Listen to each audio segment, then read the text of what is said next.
Okay, this is practice test 4B, and it says a report on 60 Minutes stated that the average person spends at least $800 on a vacation. Well, right there is our null hypothesis, and what we would say is that mu is greater than or equal to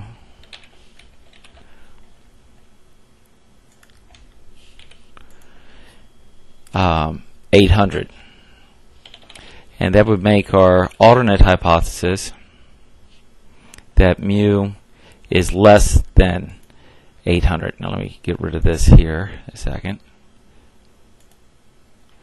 There we go. That should pretty much do it. And then again, the alternate hypothesis is that mu is less than 800. So let's go ahead and do the problem here. He spends you sample 24 people, that's your N, average vacation cost of $750, that's your X bar with a standard deviation of $25, and it says test at an alpha level of 0.05. So let's go ahead and do this. We want to go to the 1 mu sheet, and we are doing a left tail test because the alternate hypothesis was that it was less than 800. Put in your alpha level, which is 0.05, your claimed mean, which is 800, your X bar is 750, your sample standard deviation is 25, and the sample size N was 24. And we get our test statistic, our critical value, and our p-value in the decision right there to reject the null hypothesis. So this we would say at the 0.05 alpha level, I was able to show that the average cost of a vacation is significantly less than $800 per person, according to these statistics. On B, it says calculate a 95% confidence interval for this problem. So let's go ahead and do that. I tell you what, before I do that problem, let's say that we had a problem in here that said summarize this at the most significant alpha level.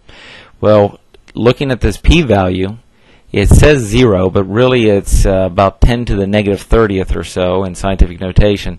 But that's going to be less than any standard alpha level that we would use, even 0.0001. It's going to be less than that. So we would reject this at any alpha level, to tell you the truth. So we could say even clear down to this low at the 0.00001 alpha level, I was able to show that the average cost of vacation is significantly less than $800. Okay, let's go ahead and go to B, 95% confidence interval. So we just go down to the 95 to the confidence interval area, and we put in our information, our confidence level, our sample size, X bar, and our standard deviation, and we get our confidence interval right here, and we could say that I'm 95% sure that the average cost of a vacation is between $739.44 to $760.56 per person. C says how many more people would you need to sample to be within $3 of the true average vacation cost and still maintaining a 95% confidence level.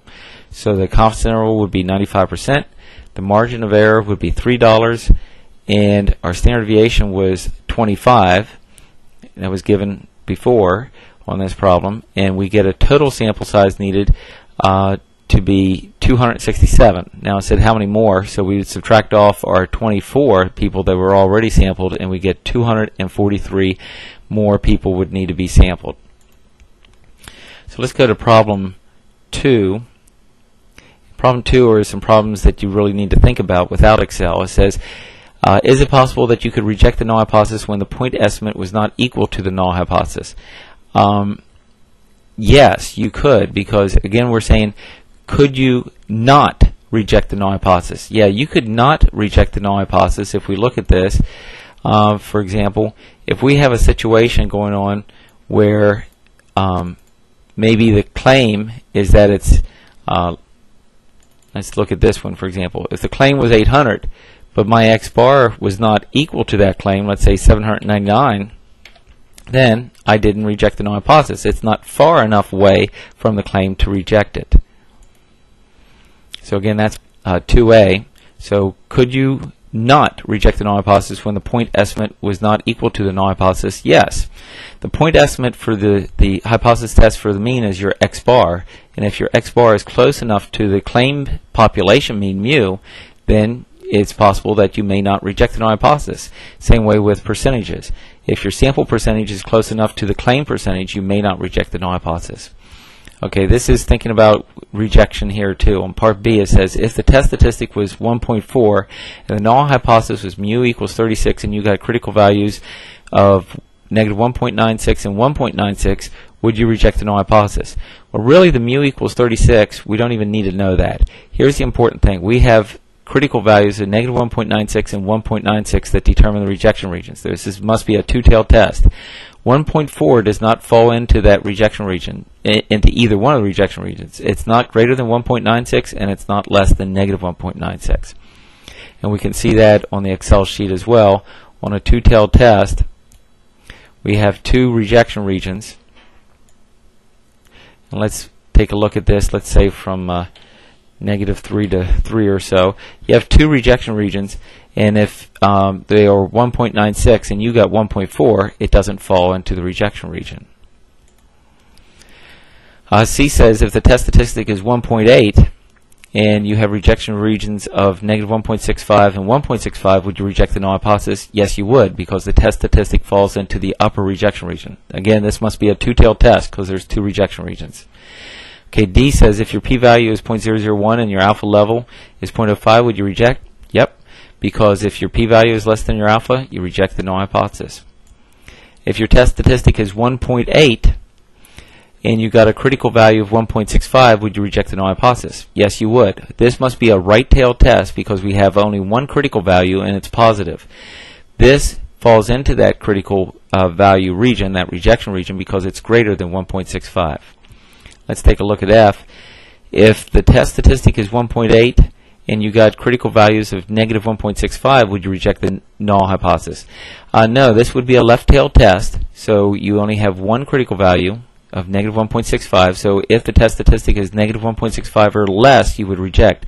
But the test statistic is 1.8, so you would not reject the null hypothesis on that one. If your p-value is 0.0036, what would be the most significant alpha level? It would be 0.01, because you couldn't go any lower than 0.01 and still reject the null hypothesis. On this one, there would be no significant alpha level that you could reject the null hypothesis. So that would be no significant alpha level on that one. So let's go ahead to problem 3. Problem 3 says that Charles claims he makes 90% of his foul shots to the foul line. Coach thinks that Charles' claim is too high. So your null hypothesis here would be that P is greater than or equal to 90%. That comes right from the claim, that he makes at least 90%, and it's about percentages. So again, P is greater than or equal to 90%, making the alternate hypothesis P is less than 90%. So your so Charles shot 100 foul shots from the line and made 85 of them. Test the claim at the 0.01 alpha level. Your N is 100.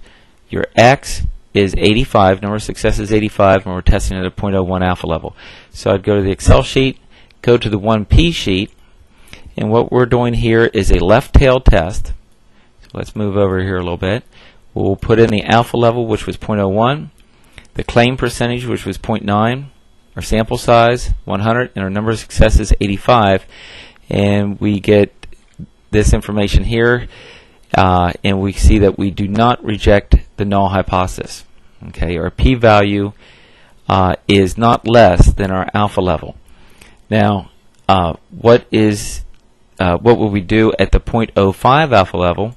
Well, if we check the 0.05 alpha level, we would reject the null hypothesis because my p-value, 0.04, is less than my alpha level. Also, I can tell this because my test statistic is a little bit lower or inside the rejection region determined by my critical value, negative 1.64. So that's another way to tell if you reject your null hypothesis, if your test statistic is inside that rejection region. So it's less than negative 1.64, so we reject the null hypothesis. And again, on p-values, which was part D, it is 0.04. 0.04 is less than 0.05. Now, the most significant alpha level actually is 0.05, because if you try to drop it down to 0.01, you will not be able to reject the null hypothesis. So the most significant alpha level is 0.05.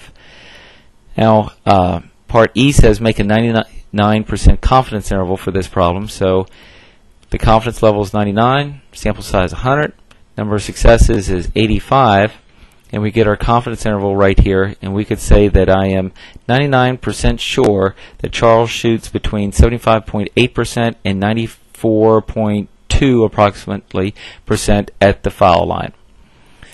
Part F says how many more would you need to sample, how many more foul shots would Charles need to shoot to get his estimate down to 1%. So that's a sample size question. So your confidence level is 0.99, margin of error is 1%. That's given in problem 3F, 1%, and our point estimate, our estimate for p hat is 0.85 because he made 85 out of 100.